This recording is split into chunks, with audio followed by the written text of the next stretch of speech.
Good afternoon everyone.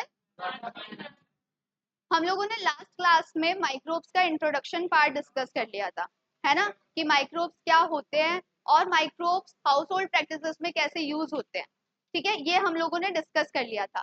अब next चीज देखो, माइक्रोब्स इन ह्यूमन वेलफेयर में हम आगे का पार्ट समझेंगे कि माइक्रोब्स इन इंडस्ट्रीज में कैसे हेल्प करता है माइक्रोब्स। ठीक है, तो आज हम लोग उसके बारे में डिस्कस करने वाले हैं। आ जाओ, क्या क्या पढ़ेंगे हम लोग। सबसे पहले ये समझ लेते हैं, थोड़ा ब्रीफ कर लेते हैं कि आज हम लोग पढ़ेंगे क्या। क्या पढ़ेंगे हम लोग? Introduction to industrial use of microbes, मतलब माइक्रोब्स इंडस्ट्रीज में कैसे यूज होता है ना। फर्मेंटेड बेवरेजेस, ठीक है, ईस्ट का क्या रोल है, फर्मेंटेशन क्या होती है, एंटीबायोटिक्स क्या होती है, केमिकल्स, एंजाइम्स, बायोएक्टिव मॉलिक्यूल्स क्या होते हैं, इंडस्ट्रियल इंपॉर्टेंस क्या है माइक्रोब्स की, और कुछ क्वेश्चंस डिस्कस करेंगे, है ना। ठीक ठीक है, फिर उसको समराइज कर लेंगे। अब आ जाओ मेन इंट्रोडक्शन पार्ट पे। अब सबसे पहले तो ये समझो कि माइक्रोब्स है क्या। हम लोगों ने लास्ट क्लास में डिस्कस किया था माइक्रोब्स क्या है। माइक्रोब्स बहुत स्मॉल मॉलिक्यूल्स है जो हम लोग माइक्रोस्कोप की हेल्प से देखते हैं, है ना। और कुछ जो माइक्रोब्स होते हैं, फॉर एग्जांपल हमने फंजाई की बात करी थी कि हम लोग क्या कर सकते हैं, मैग्नीफाइंग ग्लास से भी उसको देख सकते हैं। ठीक है, ये हम लोगों ने समझ लिया था कि माइक्रोब्स क्या होते हैं।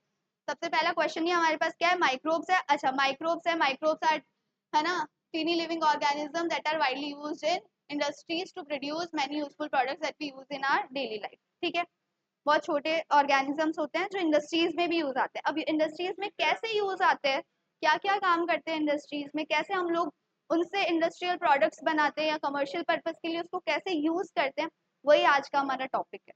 क्लियर है क्या सबको कि माइक्रोब्स के स्मॉल लिविंग ऑर्गेनिज्म और इंडस्ट्रीज में यूज आते हैं, और कैसे यूज आते हैं ये हम लोग देख लेंगे। एक बार स्लाइड को एकदम अच्छे से हम लोग ऑब्जर्व करेंगे। अच्छा, क्यों इंपॉर्टेंट है माइक्रोब्स? कल हम लोगों ने देखा था हाउस होल्ड प्रैक्टिसेस के लिए भी माइक्रोब्स का यूज था वहाँ पे। अब लोगों ने देखा लैक्टोबैसिलस कर्ड बनाने में हेल्प करा था, फर्मेंटेशन बेकरी इंडस्ट्री में ईस्ट का। ठीक है, अब देखो क्यों इंपॉर्टेंट है। हमें पता है कि अलग अलग इंडस्ट्रीज में माइक्रोब्स का रोल है। कल हम लोगों ने एग्जांपल देखा था कि जो सॉइल है वो फर्टाइल भी किससे हो रही है, माइक्रोब्स की हेल्प से हो रही है। ठीक है, अच्छा, इंडस्ट्रीज को कैसे बेनिफिट हो रहा है इनके इन माइक्रोब से, इंडस्ट्रीज को कैसे बेनिफिट हो रहा है।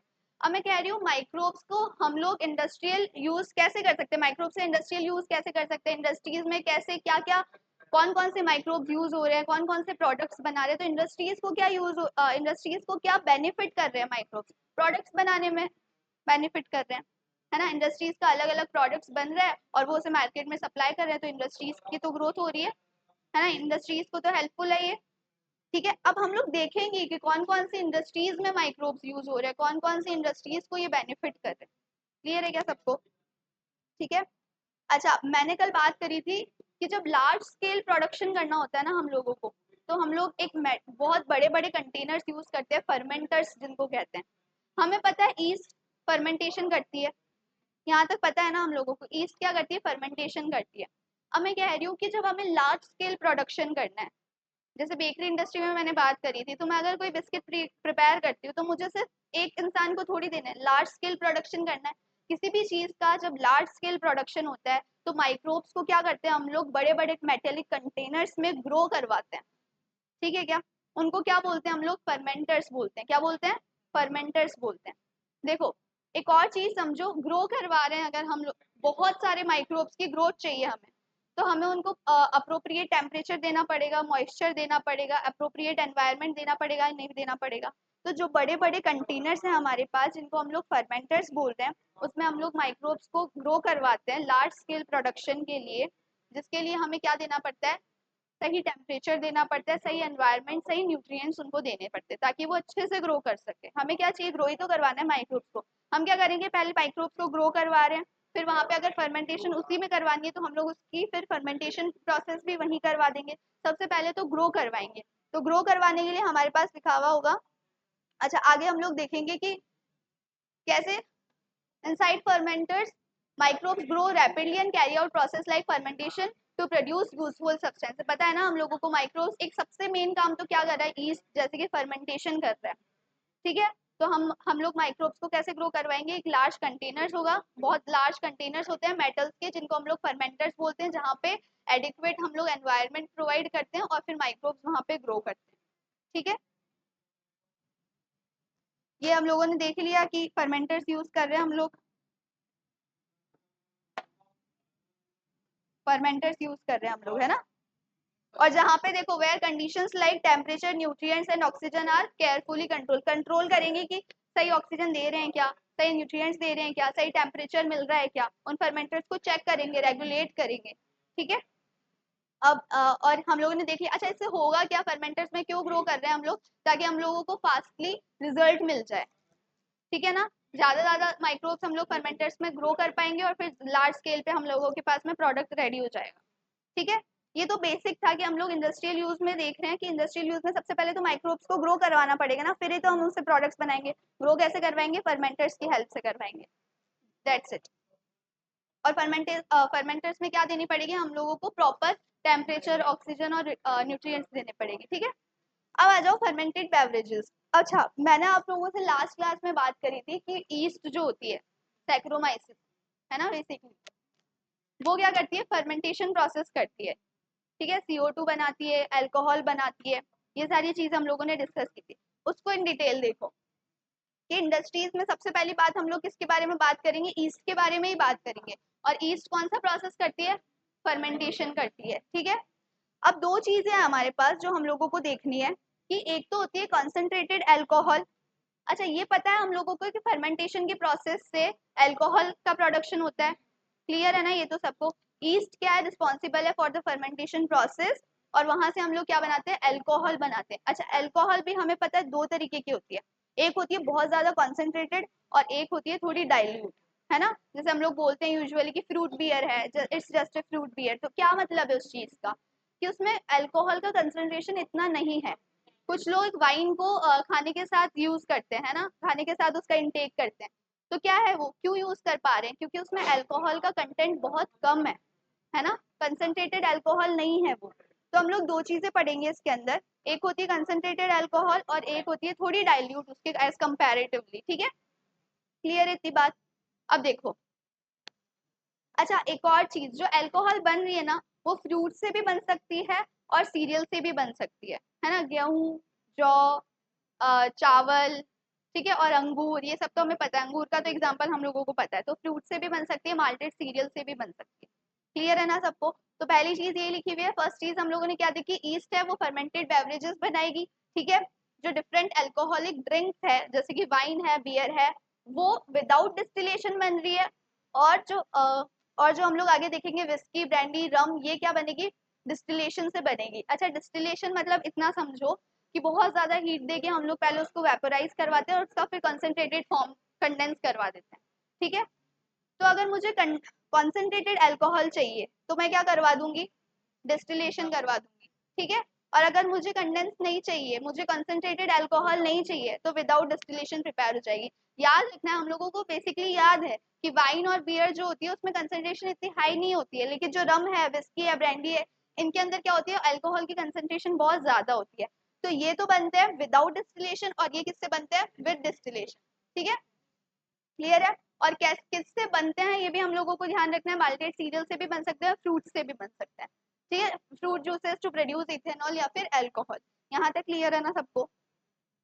अच्छा अब किस तरीके की ड्रिंक बन रही है, वो रॉ मटेरियल क्या यूज कर रहे हैं हम लोग, किस टाइप की ड्रिंक बनेगी, ये इस पर डिपेंड नहीं करता क्या कि हम लोग अंगूर यूज कर रहे हैं या फिर हम लोग गेहूं यूज कर रहे हैं, जौ यूज कर रहे हैं, चावल यूज कर रहे हैं, क्या यूज कर रहे हैं, रॉ मटेरियल क्या है हमारा, उस बेसिस पे हम लोगों के पास क्या होगी, अल्कोहल प्रोड्यूस होगी, ठीक है। अब टाइप्स ऑफ प्रोसेसिंग क्या है, डिस्टिलेशन से कर रहे हैं या फिर विदाउट डिस्टिलेशन कर रहे हैं, ठीक है, क्लियर है। अगर डिस्टिल्ड करेंगे, डिस्टिलेशन से करेंगे तो क्या बनेगी, कंसंट्रेटेड बन जाएगी, और विदाउट डिस्टिलेशन करेंगे तो डाइल्यूट बन जाएगी, क्लियर है। हम लोग क्या देख रहे हैं, माइक्रोब्स इन इंडस्ट्रीज में माइक्रोब्स का यूज देख रहे हैं, ठीक है। फिर दूसरी चीज हम लोगों ने देखी कि ईस्ट का हम लोग एग्जांपल लेके चल रहे हैं, ईस्ट क्या बना रही है, अल्कोहल बना रही है, without distillation, with distillation, wine और बियर विदाउट डिस्टिलेशन, और विद डिस्टिलेशन हमारे पास जैसे रम आ गई, विस्की आ गई, ठीक है, क्लियर है इतना सबको, ये एग्जांपल्स हम लोगों को याद करना। नेक्स्ट आ जाओ। अच्छा role of yeast and types of beverages, हम लोगों ने बात की थी लास्ट क्लास में कि बेकरी इंडस्ट्री में यूज होती है ईस्ट, है ना, तो ब्रेड मेकिंग में और क्या हो जाएगा, प्रोडक्शन ऑफ अल्कोहलिक बेवरेजेस, ठीक है। अच्छा कैसे करती है ये हम लोगों को पता है ना, कैसे करती है? फ्रूट जूसेस के अंदर जब ईस्ट का एक्शन होगा तो क्या होगा? CO2 बनेगी और अल्कोहल बनेगी, इथेनॉल बनेगी, ठीक है ना? ये हमें पता है ना, बेसिक क्या है। सबसे पहले जो हमारे पास जो भी शुगर है, जो भी कार्ब है ना, उसका क्या होगा? ईस्ट क्या करेगी? उसको डिग्रेड करेगी इसमें, अल्कोहल में और CO2 में। CO2 याद है हम लोग जब देख रहे थे है ना, डोसा और इडली का डो देख रहे थे, तो CO2 गैस प्रोड्यूस हो रही थी, इस वजह से स्पोर्स का फॉर्मेशन हो रहा था। तो क्लियर है ना हम लोगों को कि किस तरीके से होता है फर्मेंटेशन, कैसे होता है? ईस्ट का एक्शन से क्या होता है, जो कार्ब्स होती है, शुगर्स होती है, वो किस में कन्वर्ट हो जाती है? अल्कोहल में और CO2 गैस, ठीक है। अच्छा, मेटाबॉलिक रिएक्शन होती है ईस्ट की ड्यूरिंग फर्मेंटेशन, है ना, ठीक है। अच्छा, अब इसमें लिखा हुआ है हमारे पास अल्कोहल, कौन सी अल्कोहल बन रही है, ये किस पे डिपेंड करेगा कि डिस्टिलेशन हो रहा है या फिर नहीं हो रहा है, ठीक है। विदाउट डिस्टिलेशन और विद डिस्टिलेशन, इस पे डिपेंड करेगा कि किस टाइप की अल्कोहल बन रही है, ठीक है। अब नेक्स्ट आ जाओ, ये लिखा हुआ भी है इसमें मेरे पास, है ना। ये पॉइंट्स याद रखने इसलिए बार बार रिपीट करे मैंने। विदाउट डिस्टिलेशन बनेगी तो वाइन और बियर, और विद डिस्टिलेशन बनेगी तो विस्की, ब्रांडी और रम। इसको इस तरीके से याद करो कि हमें बहुत ज्यादा कंसंट्रेटेड बनानी है, तो हमें एक्स्ट्रा एफर्ट लगाने पड़ेंगे ना। वो एक्स्ट्रा एफर्ट हमारे पास कौन सा प्रोसेस है? डिस्टिलेशन प्रोसेस है, ठीक है क्या? ठीक है। और फिर ईस्ट और बेवरेजेस के बारे में लिखा हुआ है। ईस्ट क्या है? एक माइक्रो ऑर्गेनिज्म है जो फर्मेंटेशन में हेल्प करता है, प्रोडक्शन ऑफ अल्कोहल में हेल्प करता है। अब ये क्या करता है? शुगर को किस में प्रोड्यूस कर देता है? Ethanol as a by product, ठीक है। और ये जो प्रोसेस है वो वाइडली यूज होता है इन इंडस्ट्रीज, ठीक है। अब डिस्टिलेशन हुआ है या डिस्टिलेशन नहीं हुआ है, उस बेसिस पे हमारे पास अलग अलग बेवरेजेस बन के रेडी हो जाती है। देखो, लिंक करते जाओ। पहली चीज हम लोग क्या पढ़ रहे हैं? माइक्रोब्स को इंडस्ट्रीज में पढ़ रहे हैं। माइक्रोब्स को इंडस्ट्रीज में पढ़ने के लिए सबसे पहले हम लोगों ने अल्कोहल इंडस्ट्री पढ़ी, है ना, कि फर्मेंटेशन करती है कौन? ईस्ट सैक्रोमाइसिस सर्विसी क्या कर रही है? शुगर्स को कन्वर्ट कर रही है इथेनॉल में और CO2 में, है ना। तो अल्कोहल बन के हमारे पास रेडी हो गई। अल्कोहल में भी अगर हम लोग डिस्टिलेशन कर देंगे तो अलग हमारे पास बेवरेजेस आएगी, और विदाउट डिस्टिलेशन होगी तो अलग होगी। क्लियर है क्या? तो हम लोगों ने इंडस्ट्रीज में फर्स्ट हम लोगों ने क्या पढ़ लिया? अल्कोहल पढ़ लिया। अब जैसे जैसे हम लोग आगे पढ़ते जाएंगे, हम लोग क्या करते जाएंगे? अलग अलग इंडस्ट्रीज के बारे में। अल्कोहल इंडस्ट्रीज में माइक्रोब्स कैसे यूज होते हैं ये पता चल गया ना हम लोगों को। अब देखो नेक्स्ट आ जाओ। अल्कोहल इंडस्ट्री में देख लिया है ना हम लोगों ने। अब हम लोग किसमें देख रहे हैं? मेडिसिन में देख रहे हैं। हमें पता है एंटीबायोटिक क्या होती है? एंटीबायोटिक क्या होती है? एंटी मतलब होता है अगेंस्ट, और बायोटिक हम लोग डे वन से देख रहे हैं, बायोटिक मतलब लाइफ। तो अगेंस्ट लाइफ, तो क्या हो जाएगा? अच्छा, अगेंस्ट लाइफ भी किसकी? जो माइक्रोब है उसकी। अगर मुझे किसी पैथोजन ने, किसी बैक्टीरिया ने फॉर एग्जाम्पल मुझे इन्फेक्ट किया है, तो एंटीबायोटिक लेते हैं ना हम लोग, एंटीबायोटिक खाते हैं जब बीमार हो जाते हैं। तो एंटीबायोटिक क्या करती है? उसकी अगेंस्ट, उसकी लाइफ के अगेंस्ट काम करती है और उसको खत्म करती है, ठीक है। एंटीबायोटिक समझ में आ गया? एंटीबायोटिक मतलब मेडिसिनल यूज, ठीक है।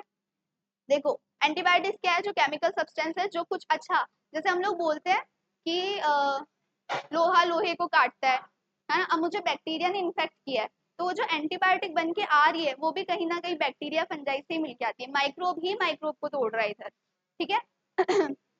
तो एंटीबायोटिक्स क्या है? वो माइक्रोब्स ही बनाएंगे उस एंटीबायोटिक को, ठीक है क्या? माइक्रोब्स ही बना रहे हैं वो एंटीबायोटिक्स, और फिर से किसको इन्फेक्ट कर रहे हैं? किसको किल कर रहे हैं? माइक्रोब को ही किल कर रहे हैं, ठीक है। अब देखो, एंटीबायोटिक क्या है हमारे पास? क्या है? एक केमिकल सब्सटेंस है जो कुछ माइक्रोब्स बनाते हैं, या तो वो किल कर देगा बैक्टीरिया को, या फिर उसकी ग्रोथ को भी रोक देगा, ठीक है। डिजीज कॉजिंग माइक्रो ऑर्गेनिजम्स को रोक देगा, ठीक है। अब यहाँ पे लिखा भी है, देखो, एंटी मतलब होता है अगेंस्ट, और लाइफ, बायोटिक मतलब लाइफ। तो जो अगेंस्ट लाइफ हो, अच्छा हमारी लाइफ के अगेंस्ट नहीं है, ये याद रखना। एंटीबायोटिक है बैक्टीरिया की लाइफ के अगेंस्ट है, ठीक है। एंटीबायोटिक की अभी तक हम लोगों को ये नहीं पता था, ये बैक्टीरियल इन्फेक्शन हो रहे हैं, इसको कैसे रोक सकते हैं, है ना। फिर जब सोचो, जब एंटीबायोटिक की डिस्कवरी हुई होगी, तो वो अपने आप में कितनी बड़ी डिस्कवरी है। समझ रहे हो मेरी बात? अभी तक बैक्टीरिया इन्फेक्शन कर रहा है, हम लोग उसको रोक नहीं पा रहे हैं। फिर अचानक से डिस्कवरी हुई एंटीबायोटिक की, तो फिर क्या हुआ? ये बहुत बड़ी डिस्कवरी थी अपने आप में, है ना। यहाँ पे लिखा हुआ भी है कि one of the most important discovery थी 20th सेंचुरी की, ठीक है। और ये बहुत सारी डेडली डिजीज को रोकने में हेल्प करी, ठीक है। अब देखो मेरी बात सुनो, एंटीबायोटिक्स की डिस्कवरी हुई कैसे थी बेसिकली। एक शॉर्ट स्टोरी देख लेते हैं। अलेक्जेंडर फ्लेमिंग नाम के एक साइंटिस्ट थे, है ना, हम लोगों ने 8th क्लास में भी पढ़ी है ये चीज। अलेक्जेंडर फ्लेमिंग नाम के एक साइंटिस्ट थे, वो क्या कर रहे थे? बैक्टीरिया को कल्चर कर रहे थे, ठीक है, बैक्टीरिया को ग्रो करवा रहे थे। फिर क्या हुआ, उन्होंने कुछ प्लेट्स अनवॉश छोड़ दी और फिर वहां पे देखा कुछ ग्रीन कलर के कुछ मोल्ड्स या फिर कुछ ग्रीन कलर के स्ट्रक्चर्स उन्होंने देखे, और फिर उन्होंने ऑब्जर्व किया कि वो जो ग्रीन कलर के स्ट्रक्चर है ना, वहां पे बैक्टीरिया की ग्रोथ जो है वो रुक रही है ना, कुछ तो रुक भी रही है और कुछ उसको ग्रो करने से मतलब किल भी कर रही है, बैक्टीरिया की ग्रोथ को हटा भी रही है। तो उन्होंने ऑब्जर्व किया कि अच्छा ऐसी कुछ चीज है जो बैक्टीरिया को तोड़ सकती है। अभी तक कुछ बैक्टीरिया को तोड़ नहीं पा रहा था, लेकिन उनकी एक ऑब्जर्वेशन ने कि उन्होंने ऑब्जर्व कर ली वो चीज, और हमारे पास फिर क्या बनी, एंटीबायोटिक बनी। ठीक है क्या, क्लियर है क्या सबको?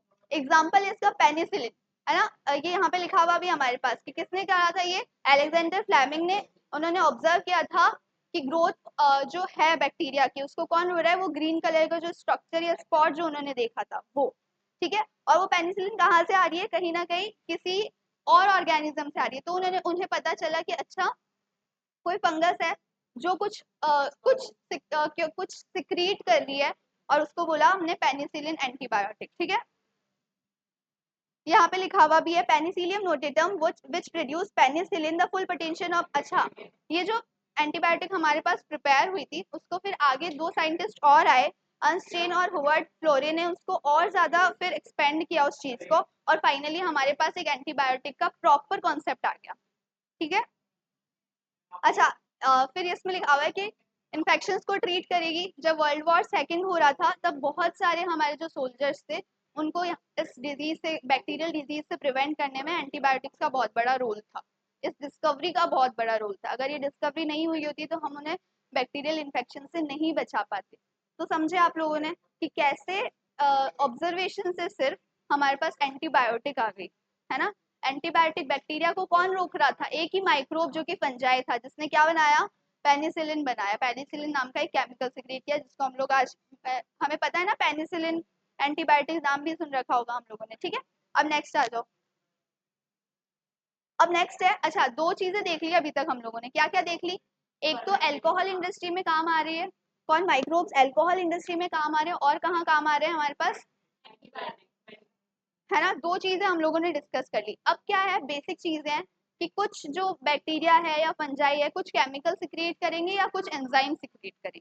ठीक है, बस उसके बारे में जनरल हम लोग ओवरव्यू ले रहे हैं। ठीक है, अब देखो हम लोगों को अभी तक क्या पता चल गया कि माइक्रोब्स कहाँ कहाँ यूज हो रहे हैं, एल्कोहल्स में यूज हो रहे हैं, ये पता चल गया, एंटीबायोटिक्स में यूज कर रहे हैं। अब कुछ एसिड्स भी वो कुछ जो माइक्रोब्स होते हैं कुछ एसिड्स भी सिक्रिएट करते हैं और कुछ एंजाइम्स भी सिक्रिएट करते हैं। उसके बारे में हम लोग देख लेते हैं कि जैसे सिट्रिक एसिड है तो उसको कौन सिक्रिएट कर रहा है, एक फंगस एस्परजिलस नाइगर। ठीक है, सिट्रिक एसिड कौन सिक्रिएट कर रही है, एस्परजिलस नाइगर, जो एक तरीके की फंगस है तो माइक्रोब ही ना।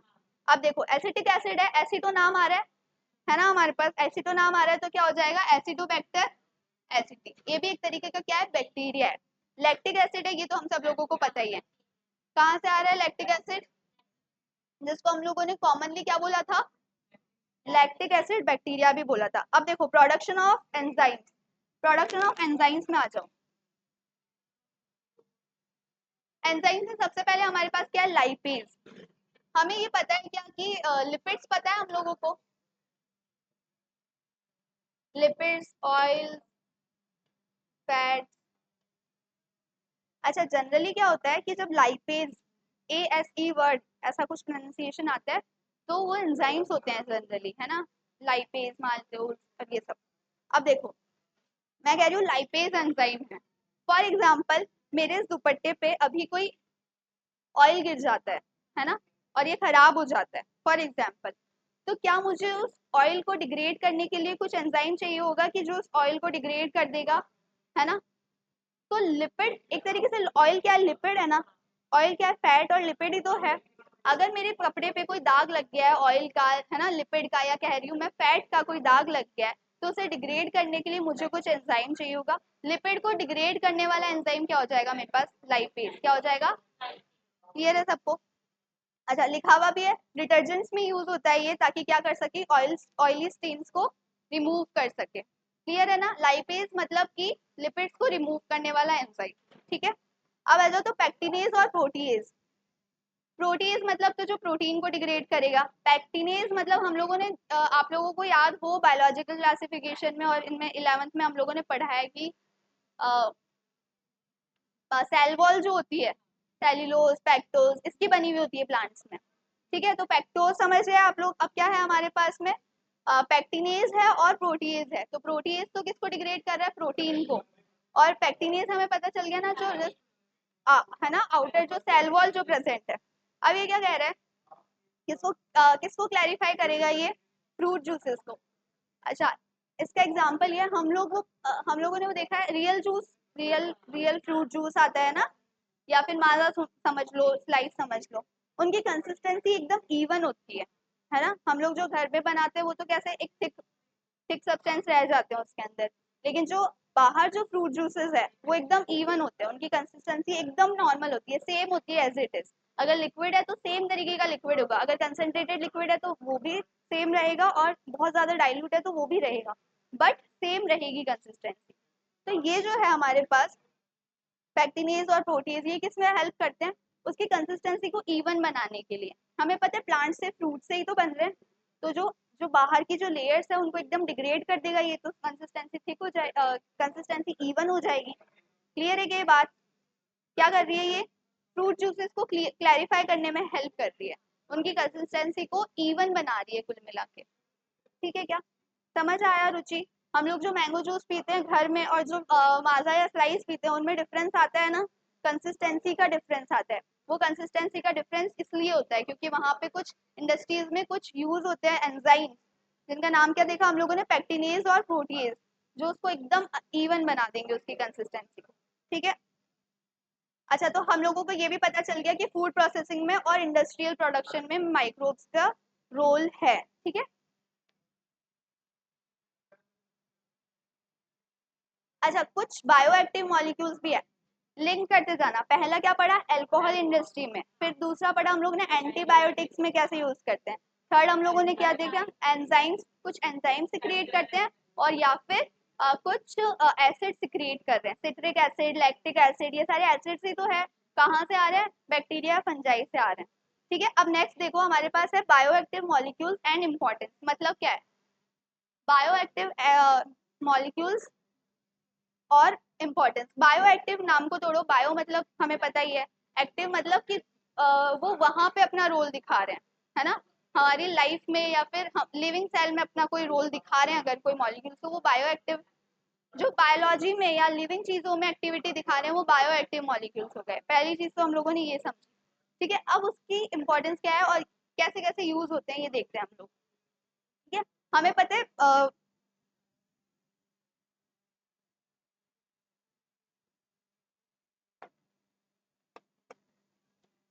चलो इसी से देख लेते हैं क्या कर रहे हैं हम लोग। मैं कह रही हूँ ये मेरे पास ब्लड वेसल है। ठीक है, ध्यान से देखो, ये मेरे पास ब्लड वेसल है। मैं कह रही हूँ कि यहाँ पे कुछ तरीके के पार्टिकल्स जमा हो गए और ये एक तरीके का क्लॉट बन गया। हम लोगों ने सुना भी है ना हार्ट अटैक के पेशेंट्स में, और ये क्लॉट बन गया, ब्लड क्लॉट, ऐसा कुछ सुना है ना हम लोगों ने। ये मेरी ब्लड वेसल है, यहाँ पे क्या बन गया, क्लॉट बन गया। तो देखो ये क्लॉट याद रखना। ठीक है, अब हम लोग नेक्स्ट क्या देख रहे हैं कि स्ट्रेप्टोकाइनेज, है ना, एक केमिकल जो कौन सीक्रेट कर रहा है, स्ट्रेप्टोकोकस बैक्टीरिया। कोकस हम लोगों ने शेप्स पढ़ रखी है ना बायोलॉजिकल क्लासिफिकेशन में। ठीक है, स्ट्रेप्टोकाइनेज कौन सीक्रेट कर रहा है, कौन प्रोड्यूस कर रहा है, स्ट्रेप्टोकोकस नाम का बैक्टीरिया। और ये क्या है, क्लॉट बस्टर है। क्लॉट बस्टर नाम से समझ रहे हैं हम लोग, क्लॉट को डिग्रेड करेगा ये। ठीक है, तो अगर मेरे पास कोई ब्लड वेसल है जिसमें क्लॉट बन गया है, तो ये स्ट्रेप्टोकाइनेज क्या करेगा, उस क्लॉट को डिग्रेड करेगा, उसको खत्म करेगा, उसको फिर से सही बनाएगा। और देखो ये तो हम लोगों को क्लियर है ना कि अगर मेरे पास ये ब्लड वेसल है और ये मेरे पास क्लॉट बन गया इधर, ठीक है, क्लॉट बन गया, अब क्या होगा, ब्लड का फ्लो इतना इफेक्टिवली नहीं हो पाएगा। समझ रहे हो ना मेरी बात, ब्लड का फ्लो इतना इफेक्टिवली नहीं हो पाएगा। तो इस वजह से क्या हो रहा है, हम लोगों ने स्ट्रेप्टोकाइनेज, ये केमिकल है जो कौन सिक्रेट कर रहा है, स्ट्रेप्टोकोकस, और फिर क्या हो रहा है, ब्लड इफेक्टिवली मूव कर पा रहा है। क्लियर है। नेक्स्ट आ जाओ, साइक्लोस्पोरिन ए, जो कौन सिक्रेट कर रहा है, ट्राइकोडर्मा पॉलीस्पोरम, एक तरीके की फंगस है। अब ये किस में यूज होती है, इम्यूनो सप्रेसेंट है ये। इम्यूनो सप्रेसेंट मतलब इम्यून सिस्टम को सप्रेस करेगी। अब इम्यूनिटी तो अच्छी चीज है, उसको सप्रेस क्यों करना पड़ रहा है, क्योंकि जब कोई ऑर्गन ट्रांसप्लांट होता है तो हम लोग, जैसे फॉर एग्जांपल कोई ऑर्गन है जो किसी और की बॉडी का है, वो मेरे अंदर ट्रांसप्लांट हो रहा है, तो मेरी बॉडी कुछ रिएक्ट करेगी ना, उसके लिए तो ये सिग्नल है ना कि कोई फॉरेन मटेरियल आ रहा है, तो मेरी बॉडी रिएक्ट करने लग जाएगी। तो उस टाइम पे क्या देना पड़ेगा, मुझे इम्यूनो सप्रेसेंट देना पड़ेगा। इम्यूनो समझ गए हम लोग, इम्यूनिटी को कम करने वाला, सप्रेस करने वाला क्या हो जाएगा, इम्यूनो सप्रेसेंट देना पड़ेगा। ठीक है, जिसका एग्जाम्पल हमारे पास साइक्लोस्पोरिन ए। अब आता नेक्स्ट है स्टेटिन्स है। तो कोलेस्ट्रॉल्स बढ़ जाते हैं ना बॉडी में, तो उसे कम करने में काम करती है ये। ठीक है, और ये भी ईस्ट से बनी है ना। ठीक है, इसका एग्जाम्पल क्या हो जाएगा, मोनेस्कस पप्यूरियस इसका एग्जाम्पल हो जाएगा। ठीक है, अच्छा बायोएक्टिव मॉलिक्यूल्स के हम लोग समझ गए ना इंपॉर्टेंस क्या होती है, कि थेरेपीज में काम में आती है, मेडिकल ट्रीटमेंट्स में काम आती है, और पेशेंट्स रिकवरी में काम आती है। ठीक है, फिर ये कुछ क्वेश्चंस है कि माइक्रोब्स क्यों इंपॉर्टेंट है। माइक्रोब्स क्यों इंपॉर्टेंट है इंडस्ट्रियल प्रोडक्शन में, क्योंकि वो अल्कोहल बना रहे हैं, एंटीबायोटिक्स बना रहे हैं, केमिकल्स बना रहे हैं, और क्या बना रहे हैं, एंजाइम्स बना रहे हैं। फिर है ईस्ट कैसे हेल्प करती है अल्कोहलिक बेवरेजेस बनाने में, कौन सा प्रोसेस करती है वो, फर्मेंटेशन, और क्या बना लेती है, अल्कोहल बना लेती है। ठीक है, एंजाइम्स कैसे प्रोड्यूस होते हैं माइक्रोब्स, और कैसे हेल्प करते हैं डेली लाइफ, जैसे हम लोगों ने देखा था अभी, है ना। ठीक है, ठीक है, और ये जो है स्ट्रेप्टोकाइनेज और ये सब भी इसका एक मेजर इंपॉर्टेंस है। ठीक है, अब एंटीबायोटिक्स को हम लोग इम्पोर्टेंट डिस्कवरी कैसे मान सकते हैं, क्यों कंसिडर कर रहे हैं, ये तो हम लोगों को पता ही है। अगर एंटीबायोटिक्स नहीं बनी होती तो हम लोग बैक्टीरिया के अगेंस्ट फाइट नहीं कर पाते। ठीक है, और आज हम लोगों ने क्या क्या पढ़ा है, कैसे फर्मेंटेशन होता है, ईस्ट के क्या क्या यूज है ना, इंडस्ट्रियल यूज क्या है, एंटीबायोटिक्स कैसे बन रही है, केमिकल्स और एंजाइम्स कौन कौन से यूज हो रहे हैं। क्लियर है, डिटर्जेंट उनसे बन रहे हैं, एंटीबायोटिक्स उनसे बन रही है, अल्कोहल उनसे बन रही है। तो हम लोगों ने इंडस्ट्रियल यूजेस की बात करी है माइक्रोब्स की। ठीक है, फिर ईस्ट का हम लोगों ने जनरली एक बड़ा पार्ट देखा था, जिसमें हम लोगों ने अल्कोहल का प्रोडक्शन किया था, वो भी अलग अलग बेवरेजेस टाइप। ठीक है, मेडिसिन में, इंडस्ट्रीज में, और डेली लाइफ में हम लोग माइक्रोब्स को यूज करते हैं। क्लियर हुआ, आज हम लोगों ने क्या देखा, माइक्रोब्स एंड इंडस्ट्रीज। ठीक है, ओके एवरीवन, थैंक यू।